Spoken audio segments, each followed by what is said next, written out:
आज का first article है हमारा डिफ्यूजन। डिफ्यूजन क्या होता है, डिफ्यूजन की डेफिनेशन क्या है? Effect of temperature. Effect of temperature का क्या प्रभाव पड़ता है किस पे? डिफ्यूजन पे। Latent heat of vaporisation. Vaporisation है ही क्या? वेपर्स पड़ा है, जितनी हीट आपने दी लिक्विड को वेपर्स में कन्वर्ट करने के लिए, वो क्या है? Latent heat of vaporisation. अगला है आपका फैक्टर्स अफेक्टिंग इवेपोरेशन। इवेपोरेशन हो रही थी ना, अभी प्रोसेस बताइए कौन कौन से ऐसे फैक्टर्स है जो इवेपोरेशन को अफेक्ट करते हैं? किस किस चीज से फर्क पड़ता है बेटा? टेम्परेचर से पड़ता है, surface area, humidity, wind speed. Hello class, previous class में जो हमने किया था होपफुली सबने रिवाइज करा होगा। Chapter first matter, matter in our surroundings, matter की कितनी स्टेट्स होती हैं, उनके बीच में क्या क्या डिफरेंस होते हैं, ये सारी आपको मैंने डिटेल में विद एग्जांपल्स कराए थे। तो आगे हम चैप्टर शुरू करते हैं। हमने लास्ट मैटर हमने सॉलिड, लिक्विड, गैस, इसके बारे में हमने डिटेल पढ़ लिया है। आपके पास कहीं से भी क्वेश्चन आए बेटा, आपका माइंड का यूज करना है, आपको लिखा हुआ भी याद करने की जरूरत नहीं है, जो समझा है बस उसको रिकॉल कर लेना और आप सारे आंसर्स को दे पाएंगे। तो आगे हम आर्टिकल शुरू करते हैं। आज का फर्स्ट आर्टिकल है हमारा डिफ्यूजन। डिफ्यूजन क्या होता है, डिफ्यूजन की डेफिनेशन क्या है?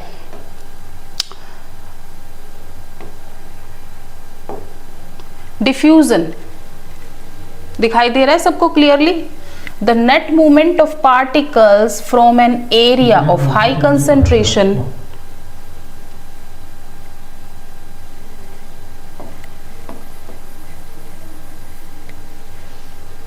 तो हम कर रहे थे डिफ्यूजन। डिफ्यूजन क्या होता है? Diffusion is the net movement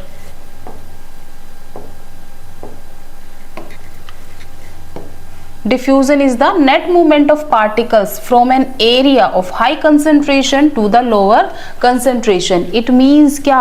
particles की मूवमेंट होना, जहां पे कंसेंट्रेशन ज्यादा है वहां से लो कंसेंट्रेशन में आना। बेटा एनवायरमेंट में हर चीज इक्विलिब्रियम के लिए मूव करती है, जब तक इक्विलिब्रियम नहीं होगा वो चीज क्या करेगी? मूव करती रहेगी। इसको अच्छी तरह से बताऊंगी, पहले पढ़ लेते हैं। Due to the random movement of particles, obviously बात है डिफ्यूजन क्यों होता है? क्योंकि पार्टिकल्स में क्या हो रही है? मूवमेंट हो रही है। वो एक सब्सटेंस एक प्लेस से दूसरी प्लेस जा रहा है, उसके बीच में क्या कौन सा ऐसा फोर्स है जो इस मूवमेंट को प्रेशराइज कर रहा है? वो होता है उनका कंसंट्रेशन। वो कंसंट्रेशन, टेम्परेचर, प्रेशर, कौन से फैक्टर्स हैं? काफी सारे फैक्टर्स हैं जिसकी वजह से ये मूवमेंट होती है। एग्जांपल्स के साथ समझाऊंगी। A process which means there that no energy is needed. कहते हैं डिफ्यूजन के लिए किसी तरह की आपको एक्सटर्नल फोर्स नहीं चाहिए, कोई एनर्जी नहीं चाहिए। क्या चाहिए फिर? क्या चाहिए अभी बताते हैं। एक एग्जाम्पल ले, जो आप अपने सराउंडिंग्स में देखते हैं एग्जाम्पल्स, वो लेते हैं। ठीक है,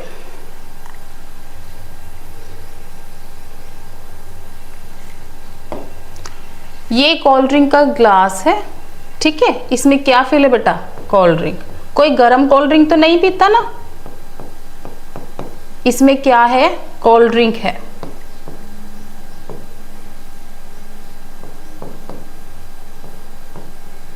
कोई गर्म तो कोल्ड ड्रिंक नहीं पीता, तो ये क्या होती है? ठंडी होती है, ठीक है। आपने फ्रिज से निकाली है, इसमें आपने कोल्ड ड्रिंक डाल दी, ये ठंडी है। आप इसको रख दो 10 मिनट के लिए, 15 मिनट के लिए, फिर आप क्या देखोगे?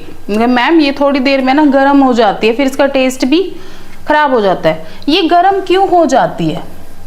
ये क्या हो गई? गर्म होगी। ये थी कोल्ड। अब ये रूम टेम्परेचर, गर्म इन द सेंस ये नहीं कि वो बॉयल कर रही है, नहीं, रूम टेम्परेचर पे जो उसका टेम्परेचर होता है ना हमारे रूम का, उसके अकॉर्डिंग हो जाती है। तो ये क्या हो जाती है? रूम टेम्परेचर पे आ जाती है।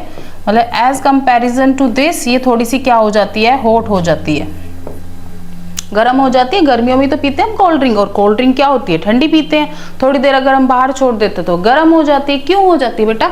जब तक ये कोल्ड ड्रिंक को हमने रेफ्रिजरेट करा था ठंडा करने के लिए, जब आप इसको बाहर लेके आओगे तो ये जब तक नॉर्मल जो एनवायरनमेंट था ना हमारे रूम का, उसके इक्विलिब्रियम नहीं आ जाती, तब तक इसमें से ये एनर्जी जो थी वो क्या होती रहेगी? एनवायरनमेंट में ट्रांसफर होती रहेगी। इस प्रोसेस को बोलते हैं डिफ्यूजन। एक और एग्जांपल लेते हैं।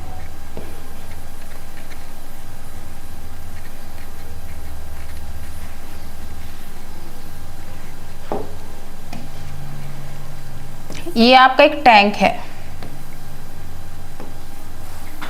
ठीक है, ये आपका एक दूसरा टैंक है, ओके, हो गया। अब क्या करना है आपको, बीच में टैंक्स की क्या कर दी, कनेक्टिविटी कर दी।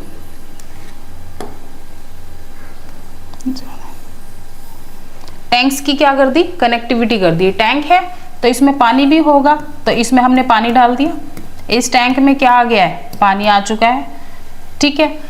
जब आपने इसमें इसको भर दिया, इसको खाली छोड़ दिया, ठीक है, अब ये पानी ऑब्वियसली बात आपको स्लोप दिखाई दे रहा है, दिखाई दे रहा है ना, किस तरफ पानी जा रहा है। पानी उनका मैम यहां से जाता हुआ इसमें जाएगा। कब तक जाएगा, जब तक ये खाली हो जाए, नहीं, इसका आंसर है नो। तो कब तक जाएगा बेटा, जब तक ये इक्विलिब्रियम अचीव नहीं करते, जब तक इसके पानी का लेवल हाइट वाइज इसके पानी के लेवल के इक्वल नहीं हो जाता।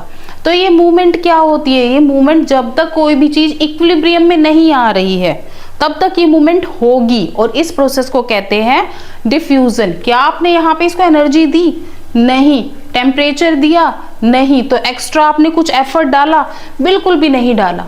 वो क्या करती है, हर चीज एनवायरनमेंट के साथ इक्विलिब्रियम में आने की कोशिश करती है। इस प्रोसेस को बोलते हैं डिफ्यूजन। और जो आपकी डेफिनेशन है क्या थी, हाई कंसंट्रेशन से लो कंसंट्रेशन में जाना, हाई कंसंट्रेशन से लो कंसंट्रेशन में जाना, जब तक वो क्या ना हो जाए, इक्वल ना हो जाए, उस प्रोसेस को क्या कहते हैं, डिफ्यूजन। हाई कंसंट्रेशन मतलब इसमें क्वांटिटी ज्यादा है, मान लो इसको खाली ना लेके इसमें थोड़ा सा पानी हम फिल कर देते, तो इसमें कंसंट्रेशन क्या है, कम है, तो फ्लो कहाँ होगा, हाई कंसंट्रेशन से लो कंसंट्रेशन। अगर मैं क्वेश्चन पूछूं बच्चों से, मान लो इसका इस टैंक में पानी यहां तक है, क्या ये पानी यहां से यहां जाएगा, नहीं जाएगा, क्योंकि ऑलरेडी पानी यहां ज्यादा है। तो पानी की मूवमेंट का क्या होगी बेटा, हाई कंसंट्रेशन से लो होगी, लो टू हाई नहीं होगी। समझ में आ गया, चलो आगे करते हैं। Effect of temperature, effect of temperature का क्या प्रभाव पड़ता है, किस पे, डिफ्यूजन पे, ठीक है। एक छोटा सा एग्जांपल देती हूं।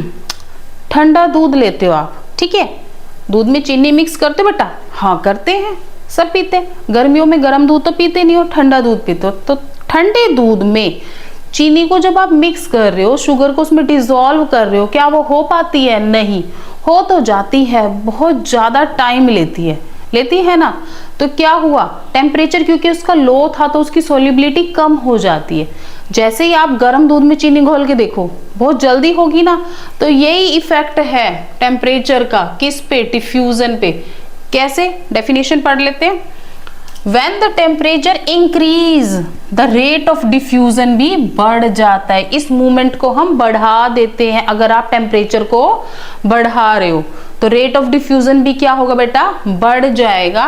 This is because due to an increase in the temperature particles move more faster. Temperature दे रहे हो आप, उसको पुश कर रहे हो, तो जो प्रोसेस हो रही थी वो स्पीड अप हो जाती है। प्रोसेस क्या हो जाती है, स्पीड अप हो जाती है। पार्टिकल्स के बीच में जो मूवमेंट्स थी ना वो स्पीड अप हो जाती है, जिसकी वजह से they diffuse to their area of lower concentration to more rapidly. जो आप वो high concentration to lower concentration जा रही थी ना, वो मोर रैपिडली होती है, उसकी स्पीड बढ़ जाती है, क्योंकि आपने पार्टिकल्स को क्या दी है, एक एनर्जी दी है। उस एनर्जी की वजह से उनकी स्पीड भी क्या हो जाती है, बढ़ जाती है। जो काम अब भी हो रहा था पर स्लो पेस से हो रहा था, आपने जरा सा टेम्परेचर इंक्रीज करते ही उसकी स्पीड को बढ़ा दिया। ये पॉइंट याद रखना कि effect of temperature on diffusion, temperature को अगर आप बेटा बढ़ाते हो तो डिफ्यूजन भी बढ़ जाता है। ये है टेम्परेचर और ये है डिफ्यूजन। डिफ्यूजन क्या था, हाई कंसंट्रेशन से लो कंसंट्रेशन में जाना। पार्टिकल्स की movement from high concentration to low concentration is diffusion. Diffusion का टेम्परेचर का डिफ्यूजन पे क्या फर्क है भाई, टेम्परेचर बढ़ाते हैं तो डिफ्यूजन भी बढ़ जाता है। इतना पॉइंट क्लियर हो गया सबको? चलो आगे करते हैं। Latent heat of vaporisation. Vaporisation है ही क्या? वेपर्स पढ़ा है? हाँ पढ़ रखा है। वेपर्स क्या होते हैं? भाप, स्टीम, गैस, ये सब क्या है? ये वेपर्स हैं। The heat required to change the state of 1 unit amount of liquid at its boiling point into vapours at a constant temperature. इसको छोड़ दो, अभी बताते हैं कि एग्जांपल। आपने एक पानी लिया, एक ग्लास, ठीक है, नीचे अगेन हम वही अपना प्यारा सा बर्नर लगाएंगे। बर्नर जल रहा है, ये पानी है, आप इसको क्या कर रहे हो? बॉयल कर रहे हो। बॉयल कर रहे हैं मतलब ये तो नहीं है आपने गैस पे बाउल रखा, उसमें पानी डाला और नीचे से जैसे ही आपने बर्नर चलाया एकदम से पानी बॉयल करने लग जाता है। ऐसे तो किसी घर नहीं होता। इट विल टेक टाइम, थोड़ा सा इसको टाइम लगता है, 5 मिनट, 2 मिनट, 3 मिनट को डिपेंड करता है आपने पानी की क्वांटिटी कितनी ली है। अगर आप थोड़ा ले रहे हो तो 2 मिनट, ज्यादा ले रहे हो तो 5 मिनट, उससे भी ज्यादा ले रहे हो तो 10 मिनट, तो ये बॉइलिंग की प्रोसेस शुरू होगी, ठीक है। फिर एक पॉइंट ऐसा आएगा जब इस पे ना ऐसे मतलब जैसे कहते हैं ना उबाल आ गया, बॉइलिंग स्टार्ट होगी, ऐसे बबल्स ऊपर आते हैं। सबको पता है, किचन में जाना, मम्मी के साथ ये एक्टिविटी रिपीट करना, ठीक है। तो पानी उबलना शुरू हो जाएगा, शुरू होएगा तो इट मींस आप लिक्विड को किस में कन्वर्ट होने लग गए? अब वेपर्स में कन्वर्ट हो रहे हैं। तो इसको बोलते हैं लेटेंट। जितनी हीट आपने दी लिक्विड को वेपर्स में कन्वर्ट करने के लिए, वो क्या है? Latent heat of vaporisation. समझ में आ गया? बहुत आसान है। एक यूनिट अमाउंट मतलब आपने फिक्स अमाउंट ऑफ क्या लिया? वाटर लिया है, उसको क्या प्रोवाइड करी है? फिक्स अमाउंट ऑफ टेम्परेचर दिया, टेम्परेचर को कांस्टेंट रखना है। और जब ये लिक्विड किस में कन्वर्ट होने लगे? वेपर्स में, तो वो क्या होता है बेटा? वो होता है latent heat of vaporisation. Temperature को बढ़ाते हो तो हीट सप्लाई भी बढ़ रही है। ये दोनों एरो क्या है? हम क्या दिखा रहे हैं? टेम्परेचर को हम ऊपर की तरफ बढ़ा रहे हैं, इधर आप क्या सप्लाई बढ़ा रहे हो? यहाँ पे हीट की सप्लाई बढ़ा रहे हो। सॉलिड है, सॉलिड में क्या ले रखा है? आइस क्यूब ले रखा है। जब सॉलिड को आप लिक्विड में कन्वर्ट कर रहे हो उसको बोलते हैं temperature remains constant so solid turns into liquid. Latent heat of fusion, बेटे नाम से आ जाते हैं, latent heat of vaporisation, latent heat of fusion. यहाँ पे आपने लिक्विड को वेपर्स में करा, पर आप सॉलिड से लिक्विड गए थे पहले, फिर लिक्विड से गैसेस में जाते हैं, कल करा था ना अच्छी तरह से। तो पहले आता है लेटेंट हीट ऑफ फ्यूजन, जब आप एक आइस क्यूब को किस में कन्वर्ट कर रहे हो? वाटर में। उसके बाद जब वाटर को आप गैसेस फॉर्म में या फिर स्टीम फॉर्म में या फिर वेपर्स फॉर्म में चेंज करते हो तो उसको बोलते हैं लेटेंट हीट ऑफ वेपराइजेशन। इतना क्लियर हो गया? इफेक्ट ऑफ टेम्परेचर, ये नाम सुने हैं? Evaporation, sublimation, decomposition, deposition, freezing, melting, condensation, आता सबको है, लिखना आना चाहिए एग्जाम्पल्स के साथ। अच्छी तरीके से आपको डिक्टेट करना आना चाहिए, एक डेफिनेशन को अपनी लैंग्वेज में लिखना आना चाहिए। तो सबसे पहले इफेक्ट ऑफ टेम्परेचर, लिक्विड को जब आप गैस में चेंज कर रहे थे, आप स्टीम में चेंज कर रहे थे, वेपर्स में चेंज कर रहे थे, तो उस प्रोसेस को बोलते बेटा इवेपोरेशन। वेपर्स बन रहे हैं तो इवेपोरेशन, वेपराइजेशन, कोई दिक्कत नहीं। इसी का अपोजिट, जब आप वेपर्स को अगेन वाटर में कन्वर्ट कर रहे हो तो उसको बोलते हैं कंडेंसिएशन। क्या बोलते बेटा? कंडेंसिएशन। करा था ना हमने, एक बाउल लिया था, पानी गर्म कर रहे थे, स्टीम आ रही थी, ऊपर से हमने लिड लगा दी थी, तो सारे वेपर्स कहाँ इकट्ठे हो गए थे? इधर, इस लिड के ऊपर। ये प्रोसेस करी थी, वो प्रोसेस क्या थी? कंडेंसिएशन। अगली, जब आप वाटर को फ्रीज करके आइस क्यूब में कन्वर्ट कर रहे हो, उस प्रोसेस को फ्रीजिंग कहते हैं। इसमें तो कोई दिक्कत की बात नहीं है। और जब आप आइस क्यूब को मेल्ट करके अगेन लिक्विड बना रहे हो तो उसको मेल्टिंग कहते हैं। ठीक है, पता है ना? हाँ, ये दोनों तो अच्छी तरह से पता है। सॉलिड को डायरेक्ट गैसेस में, ये इंपॉर्टेंट है, ये दोनों इंपॉर्टेंट है। सॉलिड को डायरेक्ट गैस में चेंज करना, लिक्विड में नहीं लाना, सॉलिड को डायरेक्ट गैसेस फॉर्म में चेंज करना इज सब्लिमेशन। और इसके अपोजिट गैस को अगेन सॉलिड में कन्वर्ट करना directly without including the stage of liquid, that is deposition. इस टेबल को एज सच बना लेना और उसको रट्टा मारना बेटा बहुत इंपॉर्टेंट है। ये सब्लिमेशन और डिपोजिशन ये बेटा पूछा जाता है बार बार।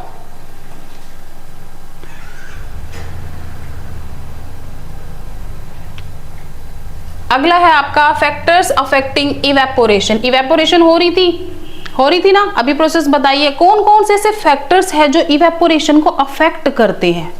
किस किस चीज से फर्क पड़ता है बेटा? टेम्परेचर से पड़ता है, surface area, humidity, wind speed.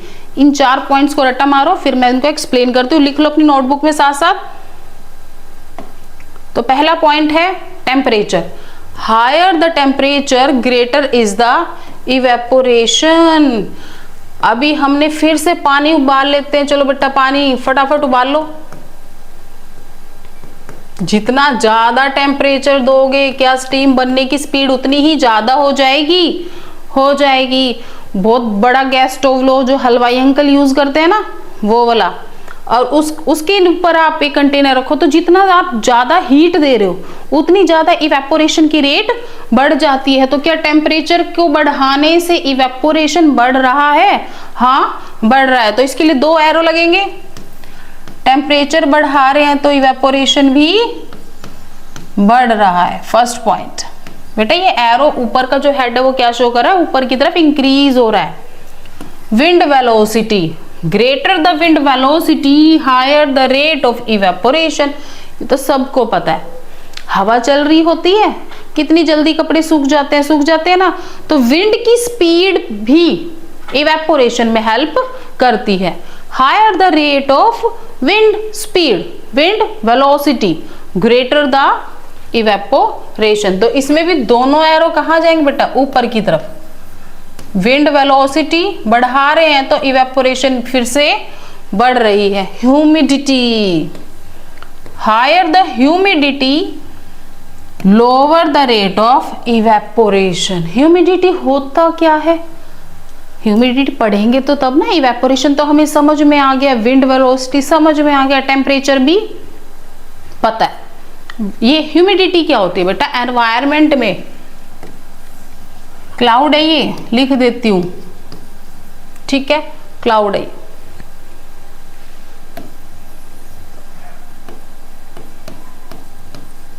ये सन है, एनवायरमेंट हो गया, ठीक है। ये आपका क्लियर स्काई है, क्लाउड है, सन है। यहाँ पे क्या है बेटा? हवा चल रही है, ठंडी ठंडी हवा चल रही है। इसमें वाटर का जो कंसंट्रेशन है ना वो ज्यादा है। कई बार आपको ऐसे फील होता है ना, चिपा चिपा सा मौसम गर्मियों में हो जाता है ना, वो क्या होता है बेटा? भाई ह्यूमिडिटी होती है।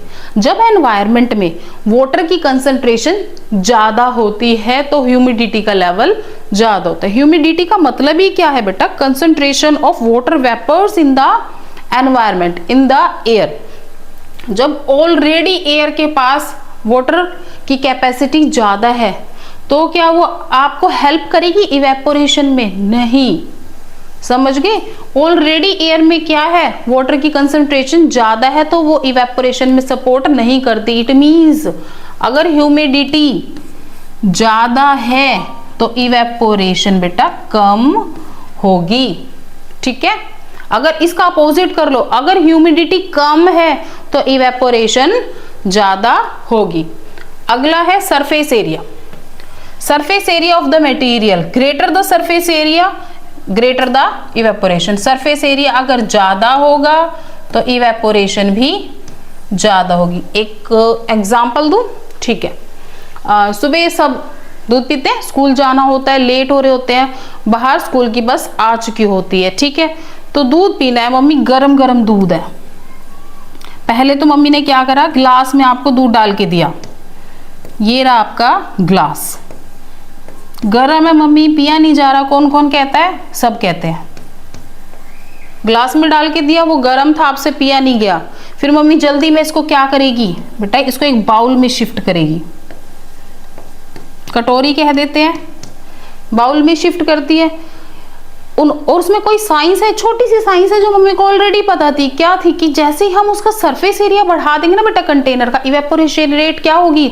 हाई होगी। इवेपोरेशन रेट हाई होगी तो आपका दूध जल्दी ठंडा हो जाएगा। जैसे ही आपने इसको सरफेस एरिया, ऊपर से देखो यहाँ पे सरफेस एरिया क्या था? कम, एज कंपेयर टू दिस। इसका सरफेस एरिया क्या है? ज्यादा। तो सरफेस एरिया ज्यादा होगा तो इवेपोरेशन का रेट भी क्या होगा? ज्यादा होगा। और इसका क्या था? कम। तो सरफेस एरिया ज्यादा होगा तो इवेपोरेशन भी क्या होगा? ज्यादा होगा। इसीलिए इसमें दूध जल्दी ठंडा हो जाता है, इसमें लेट ठंडा होता है। समझ में आ गया? ठीक है, आगे करते हैं। कूलिंग इफेक्ट ऑफ इवेपोरेशन, ये क्वेश्चन इंपॉर्टेंट है, आता है पेपर में। कूलिंग इफेक्ट ऑफ इवेपोरेशन कैसे? सोचो, इवेपोरेशन हो रही है, कूलिंग कैसे हो रही है? चलो इवेपोरेशन तो समझ में आ गई, कूलिंग का क्या, आपस में क्या रिलेशन है इनका? कूलिंग इफेक्ट एंड इवेपोरेशन, क्या रिलेशनशिप है इन दोनों का? चलो बताते हैं। We feel cool when we apply perfume to our skin because perfume evaporates even at low temperature। Perfume आपको कूलिंग इफेक्ट देता है? हाँ। परफ्यूम ये तो नहीं सॉलिड, उसमें से मोटी मोटी बोतल, जो ये मतलब आपकी परफ्यूम की बोतल है, ये इसका नोजल है, यहाँ से आप उसको स्प्रे कर रहे हो, तो ऐसा तो नहीं है सॉलिड, कुछ पार्टिकल्स उसमें से निकल रहे हैं। वाटरी फॉर्म होता है, लिक्विड होता है उसका टेक्सचर, उसके छोटी छोटी ड्रॉप्स निकलती है। तो जैसे ही आप परफ्यूम लगाते हो आपको क्या लगता है? ठंडा लगता है। First. Second, takes energy from our skin. वो एनर्जी कहाँ से लेते हैं बेटा? हमारी बॉडी क्या है? गर्म है। जैसे ही आप अपनी बॉडी पे क्या डालते हो? परफ्यूम डालते हो, ठीक है? तो वो क्या करता है, आपकी बॉडी और उसके टेम्परेचर और हमारी बॉडी के टेम्परेचर में डिफरेंस होता है ना? तो वो क्या करती है, हमारी बॉडी से ही एनर्जी लेती है और हमें क्या फील कराती है? Cool. Energy taken is equal to latent heat of evaporisation. अभी बताया था, आप एनर्जी दे रहे हो, जितनी उसने एनर्जी ली उतना ही वो क्या हुआ, उसी पार्ट से वेपोराइजेशन की प्रोसेस हो जाती है। और आपको उसी पार्ट पे क्या लगता है, ये तो नहीं आपको पूरी बॉडी में ठंड लगती है, नहीं। जहां पे आपने स्प्रे करा, जहां से वेपोराइजेशन की प्रोसेस हुई, जहां पे आपने स्प्रे करा, सिर्फ वहीं पे कूलिंग इफेक्ट होता है, ठीक है? तो चलिए आगे करते हैं। ड्राइंग क्लोथ्स, ये भी एक इसका बहुत अच्छा एग्जाम्पल है। क्या होता है बेटा, आप सब कपड़े सुखाते हो छत पे? हाँ, सब सुखाते हैं। सुखाते हो ना? वो सूख कैसे जाते हैं? आपने कपड़े सुखाए, कैसे सूख गए? कोई बताएगा इस क्वेश्चन का आंसर? कपड़े सुखाते हैं छत पे, आपने एक तार बांध रखे, उस पे कपड़े डाल के आए हो कुछ ऐसे, और 1-2 घंटे के बाद वो सूख जाते हैं। क्यों? क्योंकि बेटा इसके वो जो इस कपड़ों के बीच में जो ये वाटर्स है ना, ये क्या हो जाता है? ये इवेपोरेट हो जाता है। क्यों हो जाता है? क्योंकि यहाँ पे सन है जिसमें से क्या निकल रही है? एनर्जी। वो एनर्जी क्या करती है? इवेपोरेशन को सपोर्ट करती है। दैट्स वाई वो क्या कपड़े क्या हो जाते हैं? सूख जाते हैं। तो इसके पीछे का फिनोमिना क्या है? वेपोराइजेशन। ये काम कौन कौन करता है? कौन सा काम मैडम? गर्मियों में लाइट भाग जाती है, छत पे से ऐसे क्या आ रही होती है? गर्मी निकल रही होती है। तो क्या करते हैं, छत पे लोग क्या करते हैं, अपनी छत पे पानी डाल के आते हैं। छत पे पानी डालने का क्या मतलब है? कहते हैं छत पे पानी डालते हैं ना, तो जो इस छत की गर्मी होती है, जो टेरेस सारा दिन जो सन के इन्फ्लुएंस में आके वो हीट अप हुई थी, वो पूरी गर्म हो चुकी होती है। जब हम रात को सोएंगे तो ये हमें भी हीट देगी। तो छत को ठंडा करने का मतलब है वो क्या होगी, आपको भी ठंडक फील होगी। तो जब आप इसमें पानी डालते हो तो वेपोराइजेशन फिर से होगी। ठंडा पानी डाल रहे हो, गर्म छत है, तो क्या निकलेंगे? वेपर्स निकलेंगे और छत क्या हो जाएगी? ठंडी हो जाएगी। ये बेटा ये सारे वेपोराइजेशन के ही हैं एग्जाम्पल्स। आपके कपड़े सूख जाते हैं, आप छत पे ठंडा पानी डालते हो ताकि आपकी छत क्या हो जाए? ठंडी हो जाए और आपको भी क्या फील हो? ठंडक फील हो। तो ये भी किसका एग्जाम्पल है? Effect of vaporisation. तो evaporation cools the surface as the heat is trapped in the roof। Heat थी ना ट्रैप, छत थी पूरी गर्म थी, सारा दिन धूप निकलती है अच्छी खासी, तो ये गर्म होगी। फिर आपने इस पे क्या डाला बेटा, पानी डाला। पानी डालने के बाद ये क्या हुई, ठंडी हो गई, क्योंकि इसमें कौन सी प्रोसेस हुई, वेपोराइजेशन। आई होप यहाँ तक आपको समझ में आ गया हो। तो ये चैप्टर यहीं पे खत्म हो गया। नोट्स बनाओ अपने और अच्छी तरह से रिवाइज करके आना। Thank you.